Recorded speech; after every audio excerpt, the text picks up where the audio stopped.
देवादिदेव 1008 श्री मुनि सिरनाथ भगवान की। गुरुनाम गुरु आचार्य भगवान श्री ज्ञान सागर जी महाराज की। संत श्रोमणी आचार्य भगवान गुरुदेव श्री विद्यासागर जी महाराज की।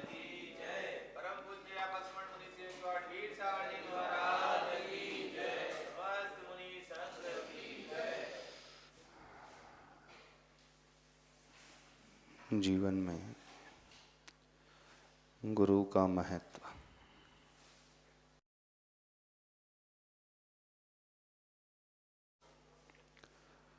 गुरु हमारे जीवन में कितने उपयोगी होते हैं।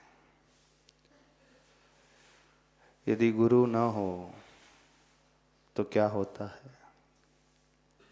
गुरु क्यों जरूरी होते हैं? गुरु मिल जाता है जिस व्यक्ति को, तो क्या उसका जीवन हो जाता है? नहीं मिलने पर वह किस रूप से रहता है, और मिलने के पश्चात क्या परिवर्तन उनके भीतर होता है? ये कुछ प्रश्न हैं। गुरु की आवश्यकता होती है, हम सभी लोग जानते हैं।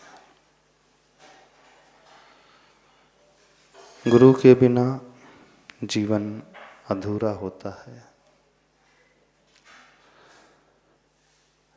गुरु मिलने पर पूर्णपने की शुरुआत होती है। हम अधूरापन लेकर के कभी भी नहीं जीना चाहते हैं। हर व्यक्ति अपने भीतर पूर्णता ही प्राप्त करना चाहता है। आधा जीवन जी करके कभी भी संतुष्टि नहीं मिलती है। हम तलाश कर रहे हैं जीवन में उस संतुष्टि की, उस सुख और शांति की, लेकिन वह प्राप्त करना हो तो सबसे बड़ा निमित्त यदि कोई होता है, प्रभु से भी बड़ा, तो गुरु होता। भगवान हमसे कुछ बोलते नहीं हैं। हमारे भीतर इतनी क्षमता भी नहीं है कि मौन की भाषा हम समझ पाए। क्षमता है? किसी के भीतर इतनी क्षमता नहीं। सम्यक दर्शन भी प्राप्त करना होता है तो देशना लब्धि की आवश्यकता होती है, और देशना लब्धि बिना देशनाकार के मिलती नहीं। और सही देशना वही दे सकता है जो वैसा जीवन जीता है। जो स्वयं नहीं जीता है, सिर्फ बातों का जमा खर्च करता है, उसे देशना नहीं कहा जाता है। हाँ, वो वचन हो सकते हैं, वो शब्द हो सकते हैं, लेकिन वह देशना लब्धि का कार्य नहीं करेगा। देशना लब्धि वह कहलाती है जिसे सुन करके, समझ करके हमारा हृदय झंकृत हो जाता है।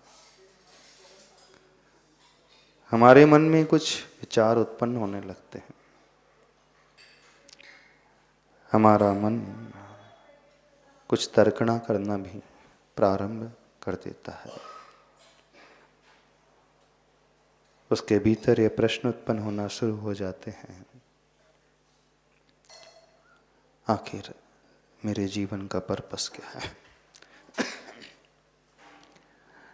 मेरे इस जीवन का उद्देश्य क्या है?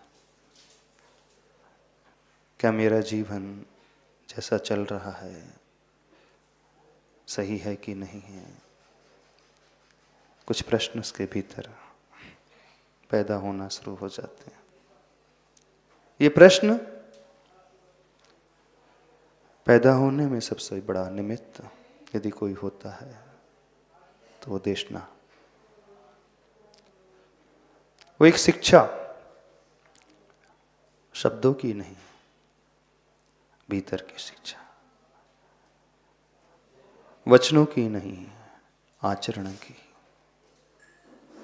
चरित्र की, क्रिया की, जीवन जीने की, उस शैली की। शब्दों की शिक्षा, वचनों की शिक्षा तो हमें बहुतों से मिल जाती है, लेकिन वह शिक्षा जिसके दर्शन मात्र से ही हम अपना भीतरी परिवर्तन शुरू कर देते हैं, यदि कहीं मिलती है, किसी से मिलती है, तो वो व्यक्तित्व एक ऐसा व्यक्तित्व होता है जिसे हम गुरु के रूप में मानते हैं, स्वीकारते हैं, एक्सेप्ट करते हैं, क्योंकि उनका जीवन एक आदर्श जीवन, महान जीवन, चर्यामय जीवन, अनुभव का जीवन, बाहर का नहीं भीतर का जीवन, आचरण का जीवन। इसलिए कहा जाता है सही गुरु बिना बोले भी उपदेश दे देता है। अवाग विसर्गम वपुषा निरूपयंतम, बिना कहे, अवाग का अर्थ है बिना शब्द कहे, वपुषा यानी शरीर से निरूपण करने वाला, दर्शन मात्र से सब कुछ सिखाने वाला। वो कहता नहीं है कि ऐसा करो,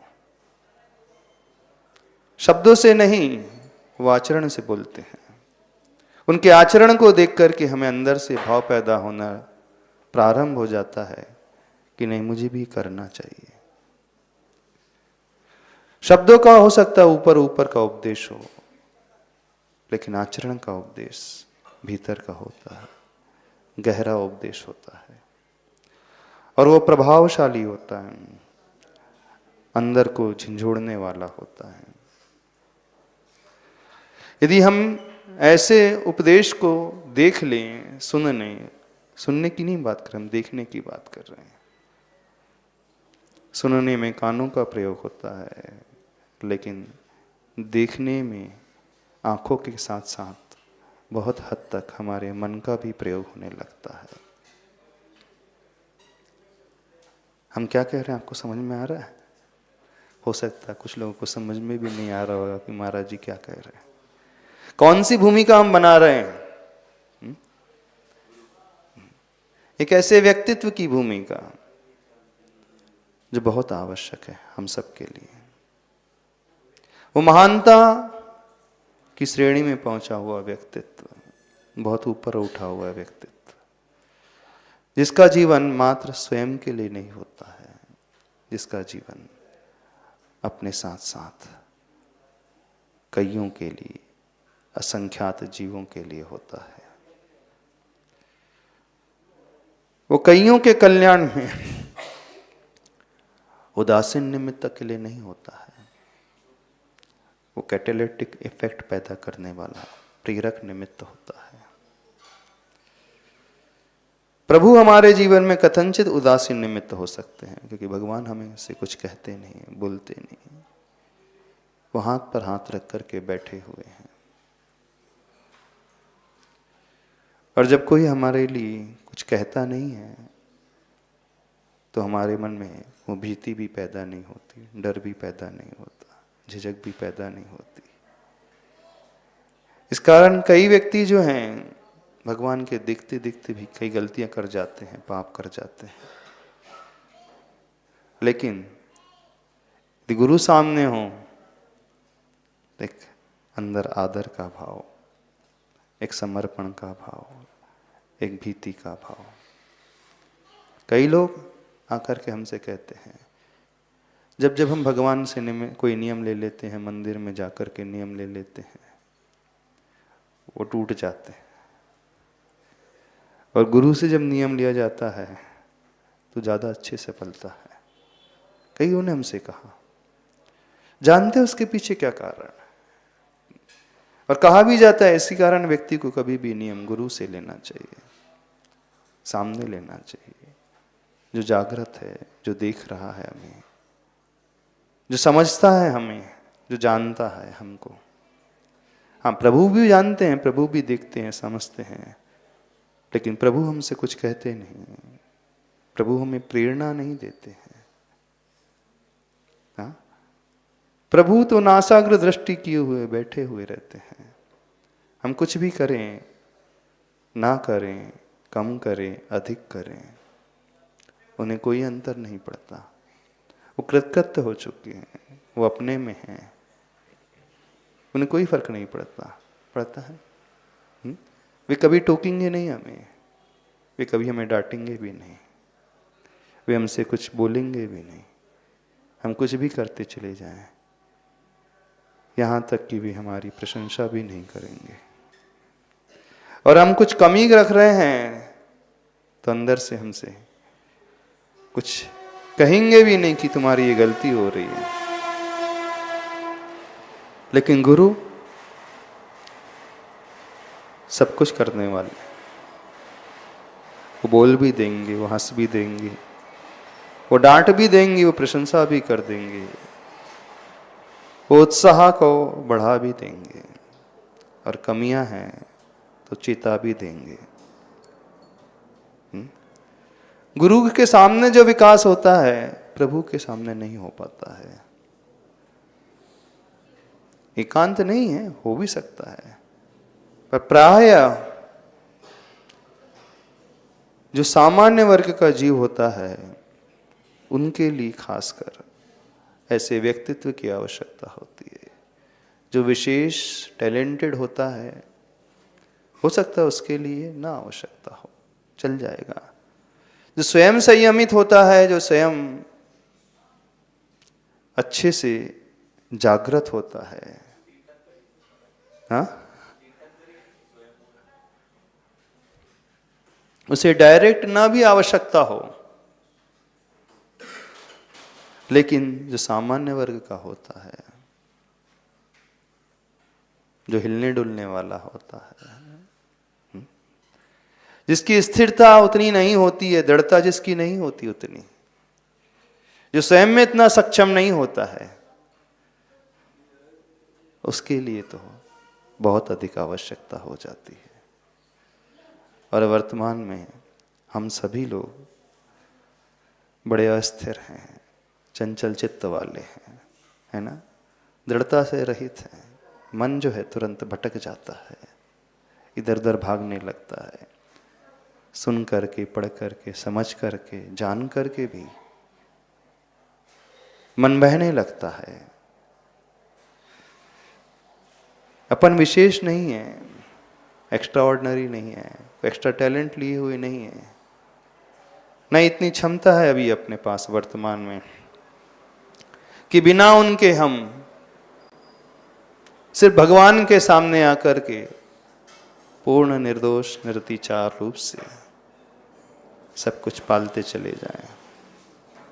नहीं है क्षमता अभी। अपन उस बालक की भांति हैं, उस बढ़ती हुई बेल की भांति हैं, छोटी सी बेल। यदि उसे आश्रय ना दिया जाए तो ऊपर नहीं चढ़ पाएगी। चढ़ पाएगी? वो लौकी की, तुरई की बेल आसपास फैलेगी, थोड़ा बढ़ेगी भी, लेकिन थोड़ी ही देर में, थोड़े ही दिनों में स्वयं को खो दे देती है, नष्ट हो जाती है, सूख जाती है, पूरी नहीं बढ़ पाती है। लेकिन उसी बेल को सपोर्ट मिल जाए तो बहुत ऊंचाई तक भी जा सकते। हमने कई बेल को देखा है जो 4-4 मंजिल तक पहुंच जाती है। कभी मनी प्लांट को देखा है? देखा होगा आपने। उसके भीतर कुछ भी सॉलिडनेस नहीं रहती है, कठोरता नहीं रहती है, लेकिन उसकी यात्रा इतनी ऊंची हो जाती है, किस बल पर हो जाती है? उसका ऊपरी छोर कहीं बंधा होता है, रस्सी से बंधा हुआ होता है, अथवा कोई धागे से ऊपर उसे चढ़ाया जाता है, और वह 50-50 फीट, 100 फीट तक चढ़ते चले जाती है। स्वयं की कोई क्षमता नहीं है उसकी अपनी। यदि वो ना हो, रस्सी ना हो, नीचे रहेगी। ऊंचाइयों में नहीं पहुंच पाएगी। हाँ, बढ़ेगी, फैलेगी भी, लेकिन थोड़ी ही फैल करके नष्ट हो जाएगी। तो वर्तमान में हम सभी लोग उस कोमल बेल की भांति हैं। हम अपने दम पर ज्यादा ऊंचा नहीं चढ़ पाएंगे, हो नहीं पाएगा। हमारे लिए बहुत आवश्यकता है ऐसे आश्रय की। उदासीन नहीं, प्रेरक चाहिए। दूर बैठ करके देखने वाला नहीं, पास में हमें निहारने वाला, हमारी हर हरकतों को समझने वाला, हमारी हर एक्टिविटी को गहराई से निरखने वाला, परखने वाला, अलग ही रूप में हमें समझने वाला, जो हमारे अंतर और बाहर दोनों को जानता हो, पहचानता हो। यह भी जो समझता है कि कब कब हमारा मन कहां कहां, कैसे कैसे, क्या क्या कर जाने लगता है, जो यह भी जानता हो। ऐसा कैटालिटिक इफेक्ट करने वाला कोई व्यक्तित्व चाहिए। वो व्यक्तित्व सही मायने में गुरु की श्रेणी में आता है। जिसे वो मिल जाए, समझना उसका जीवन बहुत धन्य हो जाएगा। लेकिन फिर एक प्रश्न उठता है, क्या गुरु मिलते हैं कि गुरु खोजे जाते हैं? हाँ? क्या गुरु मिलते हैं कि गुरु खोजे जाते हैं? क्या होता है? मिल जाएंगे रास्ते पे, हो सकता है। कुछ लोग कह सकते हैं पुण्य का उदय होगा, हाँ, तो अपने आप मिल जाएंगे, ऐसा हो सकता नहीं। गुरु खोजे जाते हैं, तलाशे जाते हैं। पुण्य के उदय में थोड़े बहुत निमित्त मिल जाएंगे। खोजे जाने का अर्थ यह नहीं है कि जो कहीं थे नहीं आसपास हमने पा लिया। नहीं, हमारे आसपास रहते हुए भी जिन्हें हम देख नहीं पाते हैं, हम उस दृष्टि की बात कर रहे हैं। खोजने का अर्थ थे, वो पहले भी थे, आज भी हैं, भविष्य में भी रहेंगे। लेकिन आज तक हमने उनमें गुरुत्व नहीं खोजा था, आज तक हमने उनमें गुरुत्व नहीं देखा था। हमने कुछ और ही देखा था, कुछ और ही माना था, सामान्य दृष्टि से उन्हें देखा था, दर्शन भी किए थे, अलग दृष्टि से किए थे। लेकिन हम बात कर रहे हैं दूसरी दृष्टि की, भीतरी दृष्टि की। वह दृष्टि हमें स्वयं पैदा करना होगा, स्वयं खोजना होगा। गुरु मिलते नहीं हैं, गुरु बनाए जाते हैं। कैसे बनाए जाते हैं? कुछ लोग आकर के हमसे प्रश्न करते हैं, गुरु कैसे बनाए जाते हैं? बताओ आप लोग, गुरु कैसे बनाए जाते हैं? हाँ, श्रीफल चढ़ा करके, 3 परिक्रमा करके, तो नमोस्तु करके, तो झुक करके। कैसे बनाया जाता है? गुरु ऐसे ही नहीं मिलेंगे। और जब हम सच्चे गुरु की बात कर रहे हैं, जब हम अपने आत्म कल्याण की बात कर रहे हैं, उस दृष्टि की बात कर रहे हैं, जब हम ऊपर उठने की बात कर रहे हैं, खासकर उस समय, उस वक्त की हम बात कर रहे हैं। सामान्य तरह से देखा जाए तो कई बार हमें गुरु मिले होंगे, लेकिन हम पहचान नहीं पाए होंगे। हो सकता है हम गुरु के सामने भी गए होंगे, हम उन्हें देख नहीं पाए होंगे, हम उन्हें स्वीकृत नहीं कर पाए होंगे। हमने उनमें गुरुपना खोजा ही नहीं होगा। हो सकता है कई बार हुआ होगा। गुरु रहने से कल्याण नहीं होता है, गुरु को स्वीकारने से कल्याण होता है। भगवान रहने से कभी कल्याण नहीं होता है, भगवान को मानने से कल्याण होता है। मारीची कहाँ पैदा हुआ था? बताना।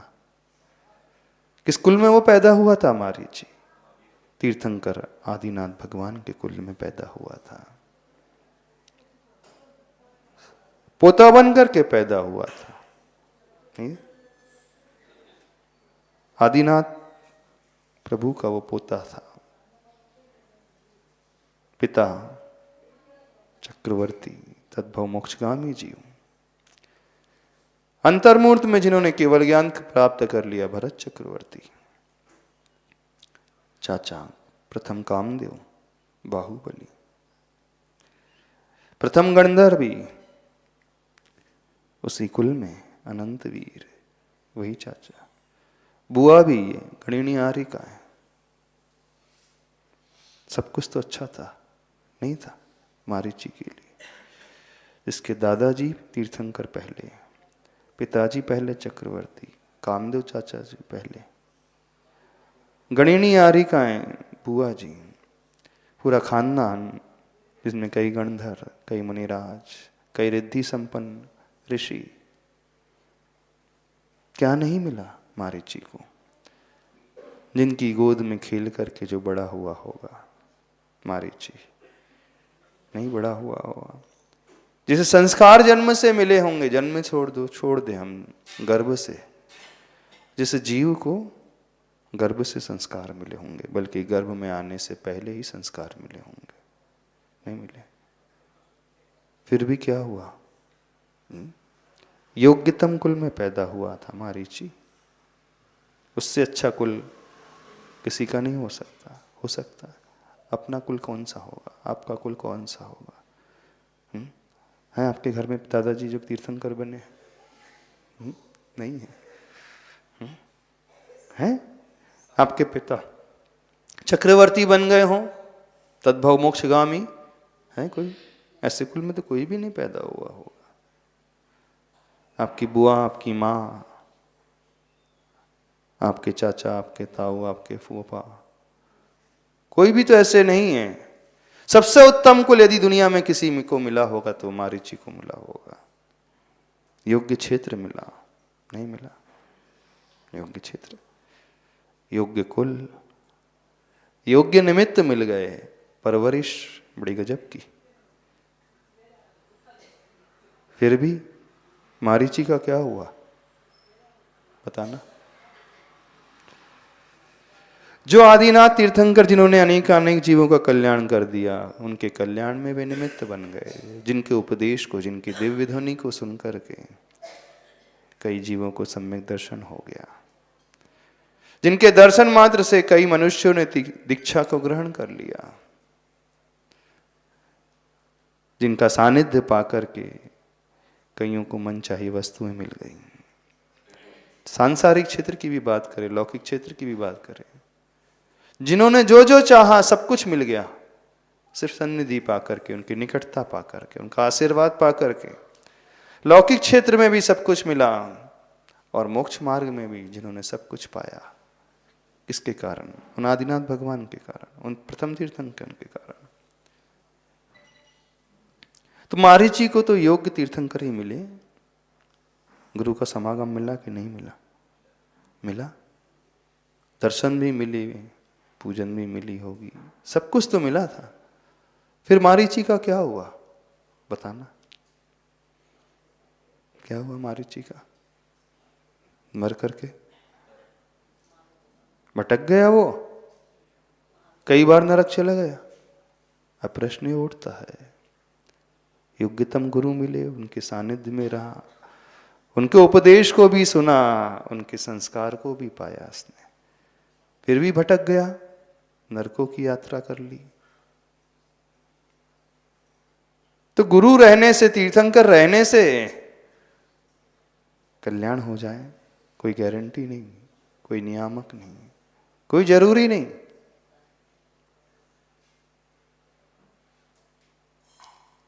तो कल्याण कैसे होगा अपना? हाँ।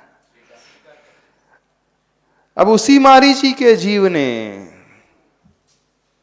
सिंह की पर्याय में, शेर की पर्याय में अब तीर्थंकर नहीं मिले इससे।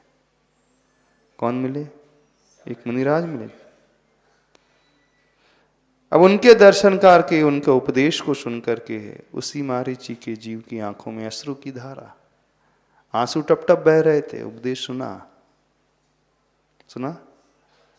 और सम्यक दर्शन हो गया। वहां से उसका कल्याण हो गया।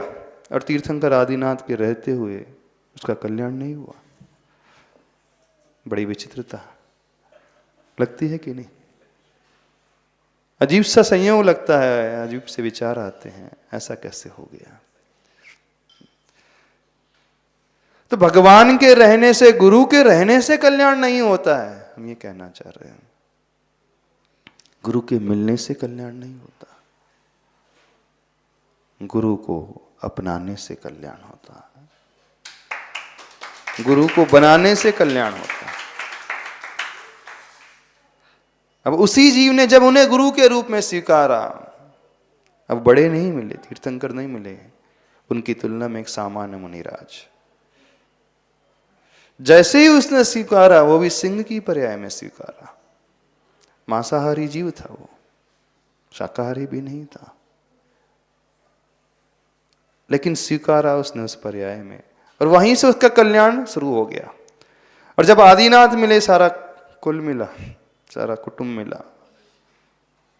स्वीकारा नहीं था, मिले थे, सिर्फ सन्निधि थी, निकटता थी, पला पोसा, बड़ा सब कुछ किया, लेकिन स्वीकारा नहीं था, तो कल्याण नहीं हुआ। तो गुरु मिलने से कल्याण नहीं होता है, गुरु को स्वीकारने से कल्याण होता है, गुरु को बनाने से कल्याण होता है। तो आप लोग उससे पूछ रहे हैं, आपको जीवन में गुरु मिले कि नहीं मिले? पहली बात तो, पहला प्रश्न, मिले? आपने उन्हें मिलाया? आपने उन्हें बनाया? आपने उन्हें स्वीकारा कि नहीं स्वीकारा? अब दूसरा प्रश्न, स्वीकारा? कैसे स्वीकारा? श्रीफल चढ़ा करके? हाँ, कैसे स्वीकारा? हाँ, आंखों से आंसू बहा करके? कैसे स्वीकारा? बताइए। स्वीकारना मुख्य है, अपनाना मुख्य है, तब जीवन बदलता है, और नहीं तो जीवन वैसा ही रह जाएगा, कोई अंतर नहीं आएगा, कुछ नहीं मिलेगा। कैसा स्वीकारने का अर्थ क्या होता है? गुरु बनाना, कई लोग प्रश्न करते हैं, कैसे गुरु बनाया जाता है? कैसे बनाया जाता है, बता सकते हो आप? कैसे गुरु बनाते हैं, कैसे स्वीकारते हैं गुरु को? आपने तो स्वीकार लिया ना, बना लिया। क्या किया आप लोगों ने अपने जीवन में? चूंकि ये प्रसंग इस कारण ले रहे हैं, अभी शरद पूर्णिमा आने वाली, गुरु का प्रसंग आने वाला, सोचा कुछ दिन थोड़ा सा गुरु के बारे में बोल दिया जाए। आपने किस रूप में स्वीकारा? क्या उसकी भाषा है, क्या उसका भाव है, क्या उसका तरीका है, कौन सी विधि है? जिस विधि को अपना करके हम गुरु को बना ले। क्या किया आप लोगों ने अपने जीवन में? क्या किया? महाराज जी जैसे सब करते हैं वैसा कर लिया, ऐसा श्रीफल चढ़ा करके बोल दिया, आज से आप हमारे गुरु, ऐसा ऐसा बोल दिया?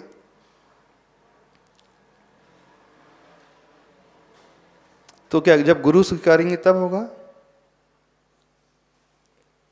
कि म्यूचुअली अंडरस्टैंडिंग होगी तब होगा? आप निवेदन करोगे, फिर आचार्य भगवान कहेंगे हाँ ठीक है, आज से तुम मेरे शिष्य, म्यूचुअल कंसेंट होगा, ऐसा होगा? कैसा होगा? हाँ हाँ, म्यूचुअल कंसेंट होना चाहिए, ऐसा होना चाहिए ना। आपने निवेदन किया, वहां से परमिशन मिली, वहां से ग्रीन सिग्नल मिल गया, ठीक है, अब हो गया, दोनों तरफ बॉन्ड साइन हो गया, हो गया क्यों अनुज? ऐसी ना, दोनों तरफ बॉन्ड साइन हो गया, तभी ऐसे ही होगा कि कैसा होगा? कौन सा तरीका? ऐसा नहीं होगा। अरे बॉन्ड मीन्स भावों का बॉन्ड।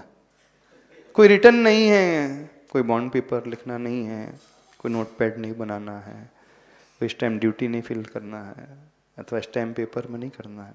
कैसे, किस रूप में आप ले? इन्हें म्यूचुअली होना चाहिए। जो आप निवेदन कर रहे हो, जब सामने वाला एक्सेप्ट करे, ठीक है, ग्रांटेड, आपका निवेदन कबूल है, ऐसा तो कैसा? कैसे हम गुरु को बनाएं, कैसे हम गुरु को स्वीकारें, क्या हम करें? अब देखना, दूसरी बात रखते हैं, वो भी इतिहास का ही अंग है, एकलव्य की बात।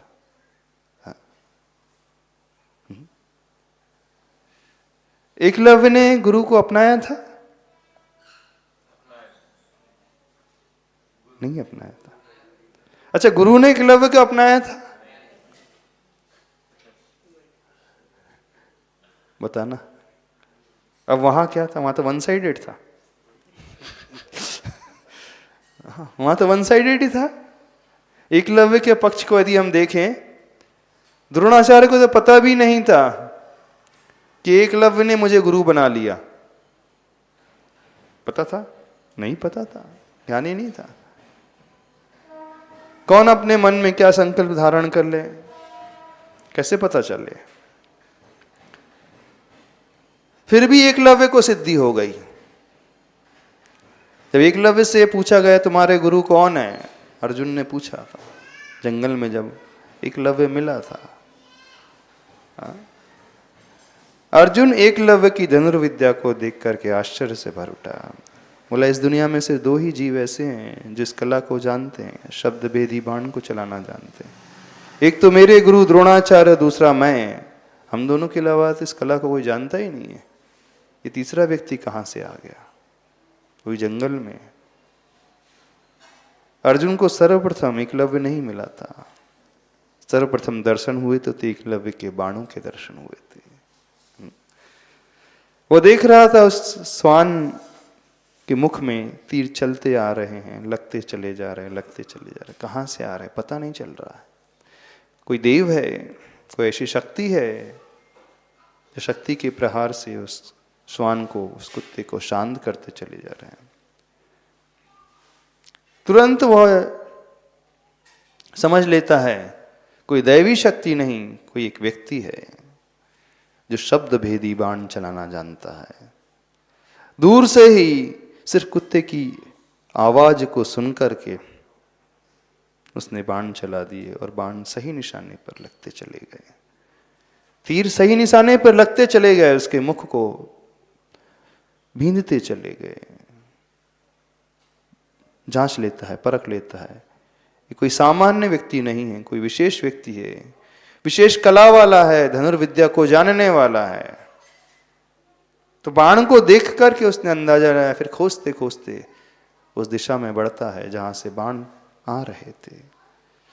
व्यक्ति तक पहुंचता है, फिर जाकर के पूछता है एकलव्य से कि आपने ही बाण चलाए हैं? बोले हाँ, मैंने ही चलाए हैं। अर्जुन पूछता है तुम्हें ये कला किसने दी? एकलव्य कहता है मेरे गुरु ने दी। बोले आपके गुरु? हाँ। बोले मेरे गुरु। बोले इस दुनिया में द्रोणाचार्य के अलावा तो कोई जानता ही नहीं इस कला को। तो क्या द्रोणाचार्य ने तुम्हें सिखा दिया? कहां है आपके गुरु? वो जंगल में है। दर्शन कराओगे? बोले हाँ अवश्य कराएंगे, क्या बात है, चलिए। एकलव्य आगे आगे, अर्जुन पीछे पीछे। उत्सुकता थी अर्जुन को, मन में विचार आ रहा था आखिर कौन से ऐसे गुरु आ गए जिनके बारे में मैं जानता ही नहीं हूं। एकलव्य वट वृक्ष के नीचे लेकर के जाता है, जंगल में, घने जंगल के बीचों बीच पहुंचता है। देखता क्या है, उस वृक्ष के नीचे प्रतिमा रखी है।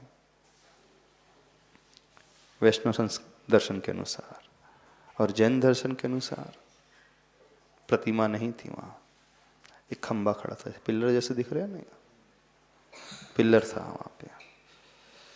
जैन शास्त्र पांडव पुराण ग्रंथ में आया है, पढ़ना ध्यान से। उसमें लिखा है एकलव्य ने जिसे गुरु बनाया था उसने द्रोणाचार्य को ही गुरु था, लेकिन उसने माटी की मूर्ति नहीं बनाई थी। उसने अतदाकार स्थापना की, एक खंबे की स्थापना की, खंबे को गाड़ दिया और मन में संकल्प ले लिया, ये ही मेरे गुरु हैं द्रोणाचार्य। ध्यान से सुनना, बड़े अच्छे से सुनना। ये खंबा नहीं है, ये मेरे गुरु हैं, और इन्हीं गुरु के निरीक्षण में मैं उस युद्ध कला को, उस धनुर्विद्या की कला को सीखूंगा। सुन रहे हो? हाँ, वैष्णव संस्कृत दर्शन में उसने मिट्टी की मूर्ति बनाई थी द्रोणाचार्य की। अर्जुन को सामने ला करके खड़ा कर देता है, बोले ये ही मेरे गुरुदेव हैं, इन्हीं से मैंने इस कला को सीखा है। अर्जुन आश्चर्य से भर उठता है, देखता है तो मिट्टी का है, मूर्ति है अथवा खंबा है, कैसे पॉसिबल हो गया? बोले यही आपके गुरु? बोले हाँ। कौन है? बोले द्रोणाचार्य। इन्हीं ने सिखाया है? हाँ। बोले इन्हीं ने सिखाया है। अब हम आपसे पूछ रहे हैं, क्या द्रोणाचार्य ने एकलव्य को धनुर्विद्या सिखाई? सिखाई कि नहीं? क्या द्रोणाचार्य ने एकलव्य को धनुर्विद्या सिखाई? पर एकलव्य कह रहा है ये ही मेरे गुरु, इन्होंने ही मुझे सिखाई है। क्या था सत्य? क्या है सत्य? क्या था सत्य? यदि हम देखें तो द्रोणाचार्य तो उसे जानते भी नहीं थे, नहीं पहचानते थे, और द्रोणाचार्य ने कुछ किया भी नहीं था। कभी यह नहीं सिखाया एकलव्य को कि कैसे धनुष पकड़ा जाता है, कैसे निशाना साधा जाता है, कैसे तीर छोड़ा जाता है, कभी नहीं सिखाया। सत्यता तो यही थी। अब लेकिन एकलव्य कह रहा है इन्हीं ने मुझे शिक्षा दी है, इन्हीं ने मुझे ज्ञान दिया है। सत्य कह रहा था एकलव्य, झूठ कह रहा था? बताओ क्या कह रहा था? हाँ? कि व्यवहारिकता निभा रहा था? अब हम आपसे पूछ रहे हैं, हाँ? फॉर्मेलिटी निभा रहा था? नहीं, फॉर्मेलिटी नहीं निभा रहा था, औपचारिकता निभा रहा था कि नहीं? सत्यता तो यही थी, उसने सिखाई, द्रोणाचार्य ने सिखाई थी ना? सत्य यही बात है कि नहीं? यदि आपके साथ ऐसा घट जाए तो आप क्या करोगे? क्रेडिट किसे दोगे आप? पूछ रहे हैं, किसे क्रेडिट दोगे? अरे मैंने सीखा, उसमें क्या है? किसने सिखाया? मुझे तो किसी ने सिखाया ही नहीं। मैंने सीखा, अपने दम पे सीखा, और क्या है? इतनी मेहनत की है, इतना पुरुषार्थ किया है, दिन रात एक करके, निशाना लगा लगा करके। कितने बार गलतियां की हैं मैं ही जानता हूं, कितने बार मेरे निशाने चूके मैं ही जानता हूं। वो तो कभी बताने भी नहीं आए थे कि नहीं ऐसा नहीं, ऐसा देखो, ऐसा पकड़ो, इतना खींचना है उस प्रत्यंचा को, इतनी ढील देना है, और कौन से पॉइंट में आकर के उस तीर को छोड़ देना है, कितने प्रेशर से उस प्रत्यंचा को खींचना है, और कब आकर के उसे छोड़ देना है, ढील देना है। कहा? किसी ने नहीं सीखे, मुझे नहीं सीखे। लेकिन एकलव्य कह रहा है नहीं, मेरे गुरु तो द्रोणाचार्य हैं। और आप क्या करते हो? सारा क्रेडिट स्वयं लेते हो। अब हम आपसे पूछ रहे हैं, क्या द्रोणाचार्य ने सिखाई धनुर्विद्या कि नहीं सिखाई? सही सही बताओ, बताना, सिखाई कि नहीं? असमंजस में डालने वाला प्रश्न है। द्रोणाचार्य ने नहीं सिखाई, तो फिर किसने सिखाई? पर वो तो कह रहा है कि द्रोणाचार्य ने सिखाई मुझे धनुर्विद्या।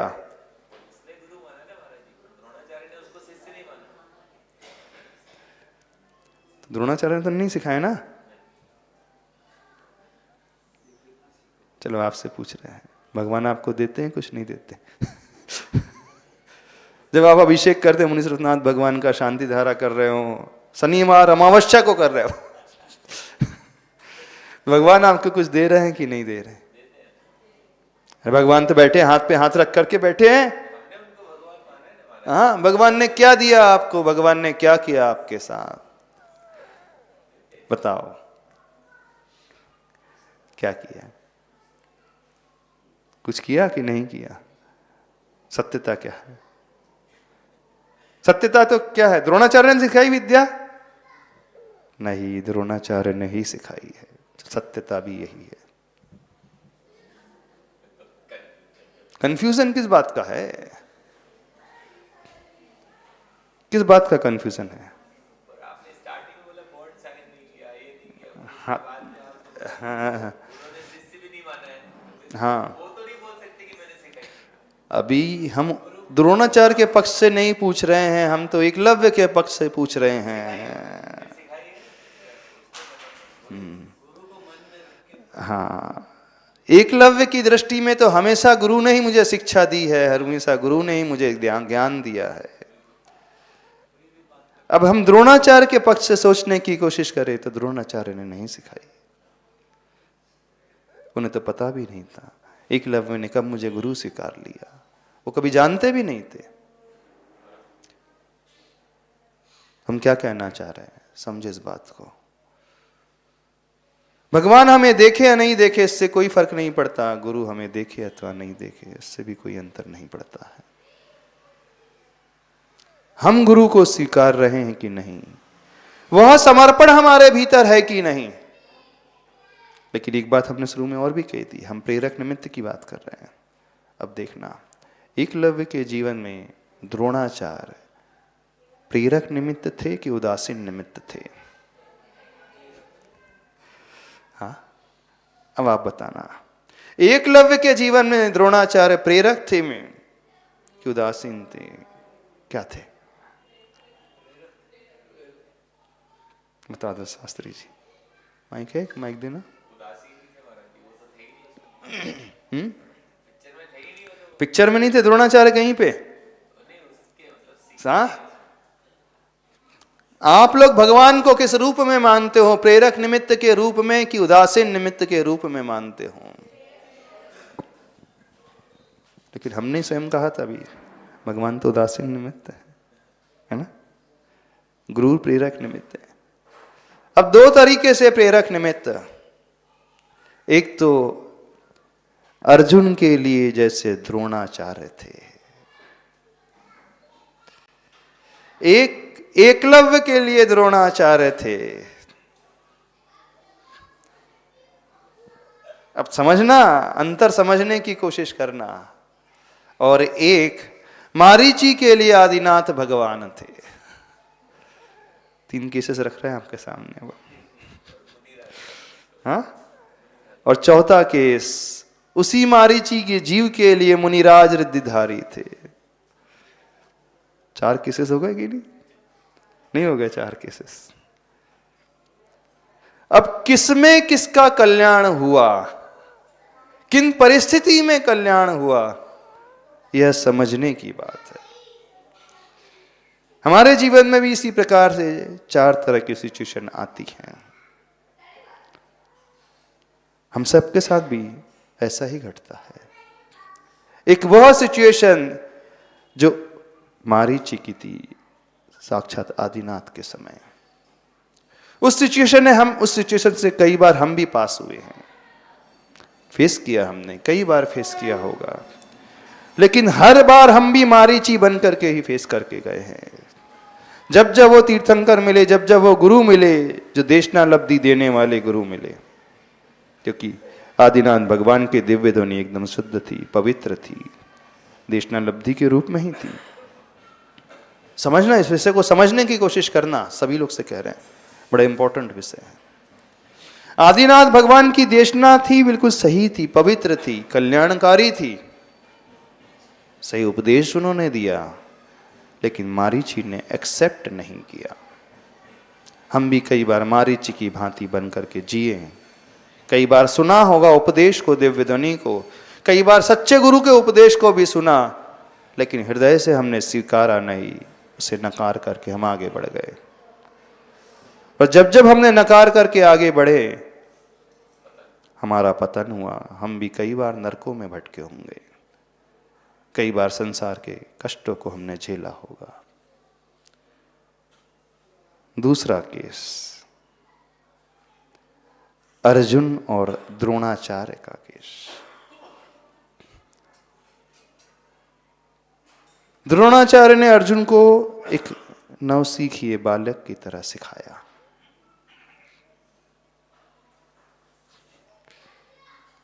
लेकिन अर्जुन का भी समर्पण था। द्रोणाचार्य जी का जितना समर्पण था, जितना वात्सल्य था, प्रेम था, लगन थी अर्जुन के प्रति, अर्जुन का भी उतना ही समर्पण अपने गुरु के प्रति था। अब हम कभी अर्जुन नहीं बन पाए।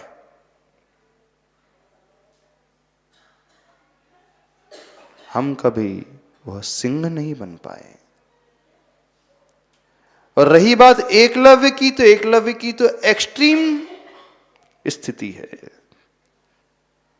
वो बिरली स्थिति है। बिरले जीव होते हैं एकलव्य की भांति, बड़ी दुर्लभता से मिलने वाले होते हैं। सबसे उत्तम कैटेगरी है एकलव्य की, समर्पण की। पंचम काल में हम जो है ना, सभी लोग, हमें जो भगवान मिल रहे हैं बिल्कुल वैसे ही मिल रहे हैं, उन द्रोणाचार्य की भांति मिल रहे हैं। साक्षात नहीं देखने मिल रहे, हमें चलते फिरते नहीं मिल रहे हैं, हमें प्रतिमा के रूप में मिल रहे हैं, जिन बिंब के रूप में मिल रहे हैं, जो वेदी में बैठे हुए हैं, इस रूप वाले भगवान मिल रहे हैं। यदि हम इनसे कुछ चाहते हैं, चाहे भगवान हो चाहे गुरु हो, तो हमें एकलव्य जैसा समर्पण लाना होगा। और समर्पण हमारे भीतर पैदा होते ही गुरु हमें मिल जाएंगे, गुरु प्रकट हो जाएंगे हृदय में, गुरु दिखने लगेंगे, गुरु नजर आने लगेंगे। लेकिन हम हैं कि हर बार मारीची बनकर के इनके सामने आते हैं। आचार्य भगवान के पास भी आप लोग मारीची बनकर के ही गए होंगे कई बार। अर्जुन बनकर के गए? थोड़ा सा पूछ रहे हैं आपसे। अर्जुन बनकर के गए? द्रोणाचार्य जी ने कोई कसर नहीं छोड़ी। थोड़ा सा उसी एग्जाम्पल को और एक्सटेंड करते हैं। वही द्रोणाचार्य, वही शिक्षा जो अर्जुन को दी, वही शिक्षा दुर्योधन को भी दी थी। क्लास एक ही थी, टीचर एक ही थे, सब्जेक्ट्स एक जैसे थे, विषय एक जैसा था, है ना? एक ही जैसा विषय सारे गुरुकुल में रहने वाले विद्यार्थियों के लिए, सारे राजकुमारों के लिए एक ही गुरु थे, द्रोणाचार्य। ठीक है ना? लेकिन दुर्योधन अलग था, दुशासन अलग था, पांडव और भी थे, युधिष्ठिर, भीम, नकुल, सहदेव। आप अपने आप को किस कैटेगरी में देखते हो? एकलव्य एकदम एक्सट्रीम वाली डिफरेंट कैटेगरी होगी। इम्पॉसिबल तो नहीं है पर वेरी डिफिकल्ट। इम्पॉसिबल तो नहीं है पर है बड़ी कठिन।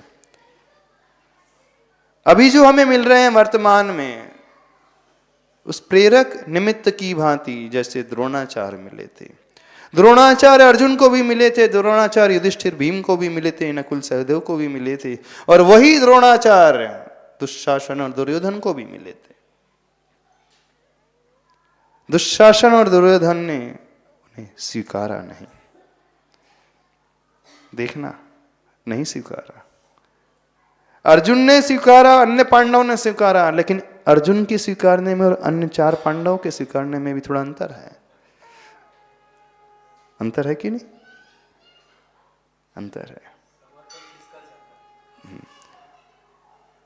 तो आप किस कैटेगरी में अपने आप को देख रहे हो? हाँ, दुशासन, दुर्योधन, 4 पांडव कि अर्जुन कि एकलव्य कि मारीची? हाँ बताना। 4 पांडव अच्छे हों, 4 पांडव जैसे हों, सोच करके बोलना है, समझ करके बोलना हो ऐसे। हाँ युधिष्ठिर ने भी अपनाया था गुरु को, और नकुल सहदेव और भीम ने भी अपनाया था, उनका भी समर्पण था और अर्जुन का भी समर्पण था।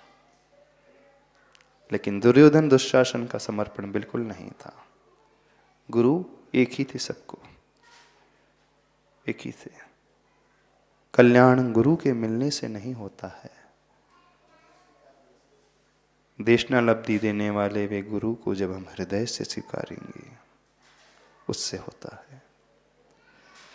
हृदय से स्वीकारने का अर्थ है समर्पण, मानने का अर्थ है उनकी हर आज्ञा को, आज्ञा नहीं, उनका हर निर्देश, उनका हर उपदेश जब हमारे लिए आदेश बन जाए। और समर्पण की भाषा में कोई शर्त नहीं होती है, कोई कंडीशन नहीं होती है।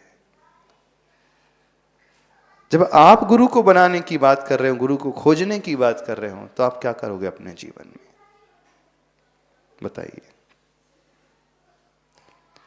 अब वर्तमान में इस पंचम काल में क्या एक श्रीफल चढ़ाने से, एक कायोत्सर करने से हो जाएगा? हो जाएगा कि नहीं होगा बताओ? हाँ ये द्रव्य विधि हो गई, ये भी जरूरी है, लेकिन बड़ा सुपरफिशियल है, बड़ा उथला तरीका है, ऊपर ऊपर का तरीका है। जरूरी क्या है?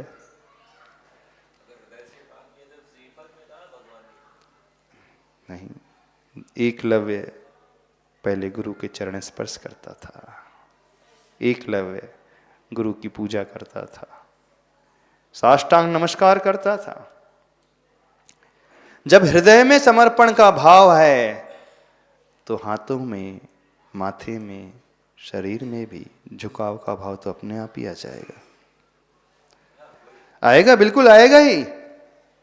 लेकिन हम बाहर के झुकाव में यदि ये मान करके चल रहे हैं कि नहीं हमें गुरु मिल गए, थोड़ा सा भी क्वेश्चनेबल है, ये डाउटफुल है, प्रश्नात्मक है।